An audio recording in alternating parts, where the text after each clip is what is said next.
nila paano kayo lahat ni Alice ko nakalabas, pero tinatanong na rin kayo ngayon, baka pwede niyong simulang sagutin kung paano kayo nakalabas sa Pilipinas. Madam Chair, baka pwede dyan tanggalin yung face mask niya. Kitanggal yung SP face Pro mask Tem, maaari niyo bang tanggalin mask niyo, Miss Sheila? Para klarong namin ikaw marinig.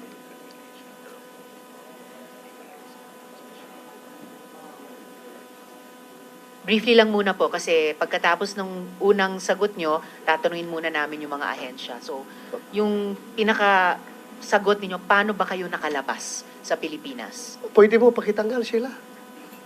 Mababait naman kami lahat dito. Huwag ka mag-alala. Sige, paano ka lumabas? Sakay po kami ng boat. Ha? Ano po? Sasakay kami ng boat sa dagat. Boat? Sumakay kayo ng boat sa Saan? dagat. Saan kayo galing? Saan kayo sumakay? Hindi ko alam yung lugar. O dito lang sa Metro Opo. Manila, Luzon? Siguro. O pumunta kayo Mindanao? O doon kayo sumakay? Saan po yung Mindanao? Hindi ko alam. Hindi. Galing ka dito Manila. Paano kayo sumakay ng boat? Sumakay muna kayo ng aeroplano o bus bago kayo sumakay ng boat? O Wala po. tell us the details. Dito Anyway, lang. establish naman talaga na hindi kayo dumaan sa immigration. Wala kayong immigration records. Pakishare na lang sa amin paano kayo lumabas. Para makorek namin yung mga Opo. sistema na yan. Dito lang po kasi galing kami sa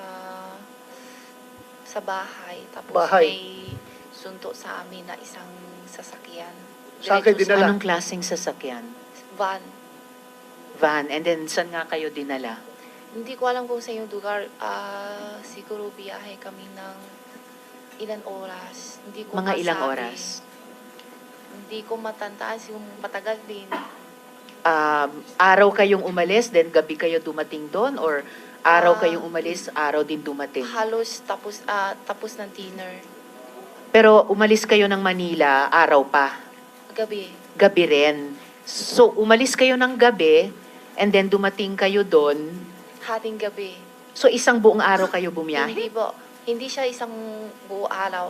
Kung siguro outer dinner, 7:08. Tapos ang lating namin hating gabi na po. So mga 5 hours by van. Tapos anong, Hindi ko sure kung tama pa kasi hindi ko maano sa oras po. Madam Chair, tapos just one more follow-up and then before SP Pro Tem.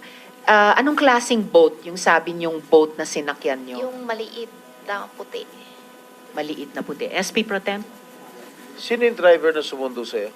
Hindi ko kilala. Pati plate number na sasakyan, di mo alam. Hindi po. Ilan kayo ron sa van? Po, Ilan, Ilan kayo daw sa kayo van? sa van? tatlo po. Tatlo. Sino? Kaming tatlo. Sino? Sinong tatlo? Si Alice tsaka si Wesley po. Idat. Sabay pala kayo ni Alice, lumayas. Sabay kayo ni Alice, lumayas dito sa Pilipinas. Opo. Oh. At O, yun na. yung pagbiyahe nyo ni na Alice para umalis sa Pilipinas na pumiyahe ko kayo mga 5 oras, dumating ba kayo sa Pangasinan? Hindi po. Alam ko Pangasinan hindi. Hindi Pangasinan ang inabot nyo. Kasi ano siya eh, Manila, tapos lampas pa eh. Hindi ko alam yung lugar. Lagpas kasi hindi pa ako ng kabisado. Pangasinan. Maybe Bataan? Hindi po. Papunta Manila po. Madam Sir, ilang oras kayo sa barko? Yung biyahe niyong barko? Diretso kayo Malaysia? Hindi From po. Pilipinas? Saan? May palit. Ha? May palit yung mas malaki pa. Ilang oras kayo nung maliit na barko bago kayo lumipat sa malaking barko? Matagal din. Ilang oras? Ilang nga? oras nga? Siguro hating gabi kami sakay tapos halos umaga na. Umaga na. Tapos yung malaking barko, Pero hindi pa masyadong kita yung ano. yung malaking barko ano siya?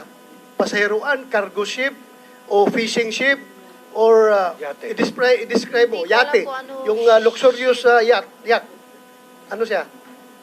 Yung malaking barko. Fishing ship ata, hindi ko alam kasi hindi So, ako malo. fishing ship, dahil may nakita kayong mga lambat at mga isda, Yung lake na panghuli na fish. may net na panghuli ng fish. Tapos yun na, dumating na kayo ng Malaysia through that boat na Opo. malaki. Malaysia May kayo dumating o sasakay pa Indonesia? ulit. May sasakay pa ulit. Ha? May palit pa isang ulit. Palit pa uli ng isang barko.